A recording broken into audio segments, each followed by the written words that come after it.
Salam jumpa dengan kanal Untayan Permenungan.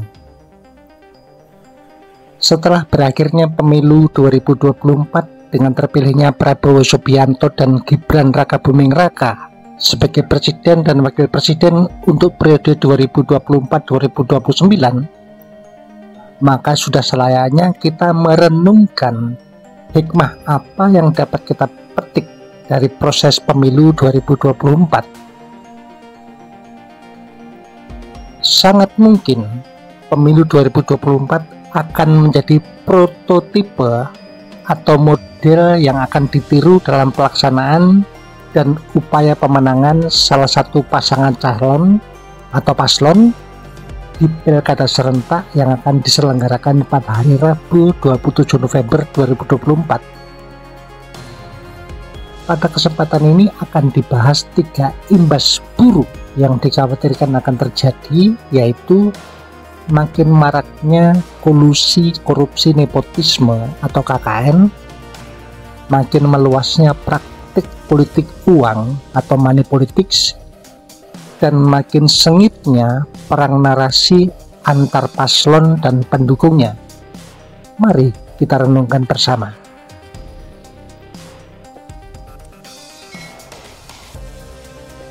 Pertama, makin maraknya kolusi korupsi nepotisme atau KKN.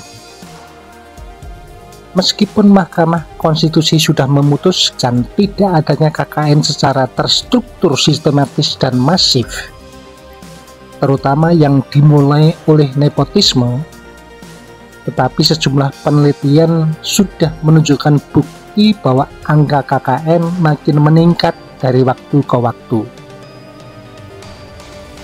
Makin maraknya KKN dapat berakibat pada makin mengguritanya jejaring kekerabatan pada para pejabat cabang kekuasaan eksekutif, legislatif, dan yudikatif. Kekerabatan menyebabkan 3 cabang kekuasaan yang semestinya saling mengontrol menjadi saling menguntungkan di antara mereka, terutama dalam pengambilan keputusan hukum dan politik. Akan makin marak terjadi perselingkuhan secara incest atau hubungan sedarah demi kepentingan keluarga dan kerabat yang akan memerosotkan kualitas perpolitikan. Seperti hukum genetika Mendel, secara perlahan namun pasti akan terjadi degradasi kualitas pemerintahan. Cabang kekuasaan legislatif berpotensi untuk makin banyak melakukan akal-akalan dalam pembuatan peraturan perundang-undangan. Cabang kekuasaan eksekutif berpotensi makin meluas ditunggangi program-program demi kepentingan pribadi, sektarian, dan oligarki. Cabang kekuasaan yudikatif sangat mungkin akan makin melonggarkan berbagai pengawasan dan memaklumi terjadinya berbagai pelanggaran normatif. Konflik kepentingan akan dibenarkan atau dijustifikasi sebagai kong kali kong kepentingan. Konflik kepentingan dalam politik yang seharusnya dihindari untuk mampu mengambil keputusan secara jujur, adil, dan objektif, malah disyukuri demi melancarkan berbagai urusan bagi klik kepentingan yang terkait dengan ikatan kekerabatan atau kepentingan sekelompok kecil kroni kekuasaan. KKN mendasari kekhawatiran yang makin meluas dalam pemanfaatan sumber daya negara dan pemerintah di tingkat pusat maupun daerah bagi petahana dan atau paslon yang didukung oleh petahana. KKN akan menggusur komponen-komponen yang mewakili kekuatan moral seperti para kiai dan tokoh agama lainnya, pemikir intelektual, dan sosok-sosok yang berpotensi menjadi negarawan lainnya yang peduli pada pembangunan bangsa dan kesejahteraan umum. Jabatan-jabatan publik dan politik diperlakukan sama dengan pemangku jabatan sektor privat, di mana kepentingan personal pemilik usaha lebih bisa dimaklumi. Prinsip meritokrasi yang didasarkan pada kompetensi dan semangat profesionalisme dalam menjalankan peran publik akan terbunuh oleh kronyisme dan ikatan kekerabatan maupun persekongkolan kepentingan. Makin banyak jabatan publik dan politik yang diisi oleh pengusaha, orang-orang kaya, dan keluarga-keluarga yang kastanya dalam tanda petik lebih mapan. Kedua, makin meluasnya praktik politik uang atau money politics yang akan berdampak pada makin banyaknya pemenang pilkada yang didukung oleh kekuatan modal maupun kombinasi jejaring pengusaha dan penguasa politik yang sudah mapan. Pengaruh modal dan jejaring kekuasaan lebih besar perannya dibandingkan kualitas kemampuan atau kompetensi, keluasan pengalaman, dan kedewasaan dalam berpolitik demi menjalankan peran publik. Pada pemilu legislatif 2024 yang baru saja kita lewati, ditengarai akan makin banyak legislator di tingkat pusat maupun daerah yang berlatar belakang dari kalangan pengusaha, orang kaya, atau mereka yang didukung oleh kekuatan-kekuatan oligarkis. Beberapa sumber di YouTube sudah menyebutkan bahwa Indonesia merupakan salah satu negara yang buruk demokrasinya karena meluasnya praktek politik uang dalam pemilihan para pejabat publik dan politik, termasuk di dalamnya pemilu. Buku Burhanuddin Muhtadi, salah seorang peneliti atau pollsters terkemuka Indonesia dan pengamat politik yang andal, sudah menjelaskan hal tersebut. Muhammad Roma Hurmuzi, mantan ketua P3, bahkan menduga bahwa dengan pemilu 2024 sangat mungkin Indonesia menjadi negara yang terburuk dalam praktek politik uang. Ditengarai bahwa banyak calon legislatif di tingkat kota, kabupaten atau kota madya memerlukan dana minimal 1 miliar rupiah hanya untuk menjadi legislator di daerah tingkat 2. Bisa dibayangkan berapa yang harus dikeluarkan untuk menjadi pejabat daerah setingkat bupati atau wali kota, gubernur, dan pejabat atau anggota legislatif di tingkat nasional. Sebagai imbal jasa, kepentingan oligarki akan memperoleh angin segar yang menyisakan angin polusi yang akan makin menyesakkan nafas yang dihirup bagi kepentingan publik. Pengelolaan anggaran untuk kepentingan publik akan makin dikorbankan karena terjadinya kebocoran anggaran oleh praktik-praktik koruptif yang makin meluas. Intensitas perhatian dan kualitas pelayanan bagi publik berpotensi untuk menjadi makin merosot.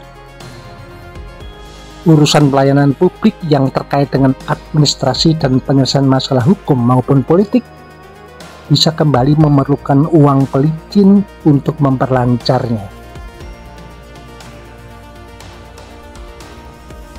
Ketiga, makin sengitnya perang narasi akan berakibat pada terpilihnya pejabat karena kemampuan logistiknya dalam menggelontorkan dana untuk mengerahkan influencer dan opinion maker atau para buzzers melalui berbagai media online maupun offline.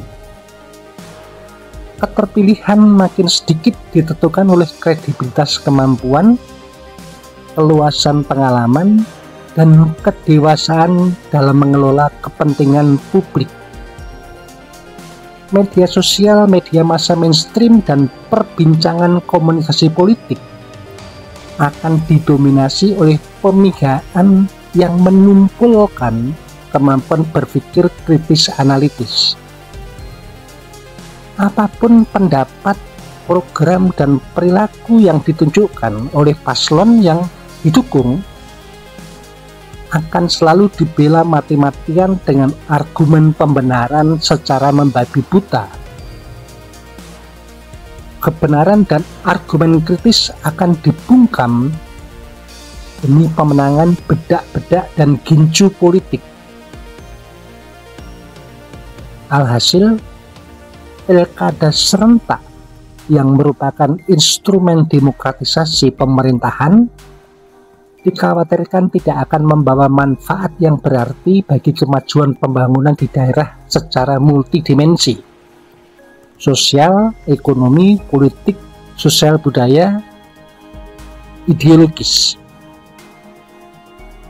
Kepentingan pribadi dan para pihak yang dinilai berjasa dalam keterpilihan pejabat daerah akan lebih didahulukan dibandingkan kepentingan publik sebagai dasar kepentingan republik yang berasal dari kata res publica atau kepentingan orang banyak.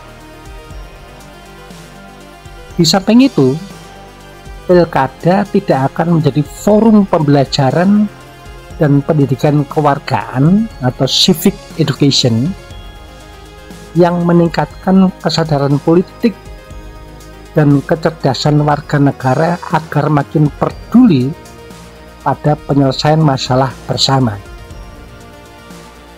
Yang lebih mungkin terjadi adalah apatisme warga terhadap berbagai institusi politik atau segala hal yang menyangkut kepentingan orang banyak.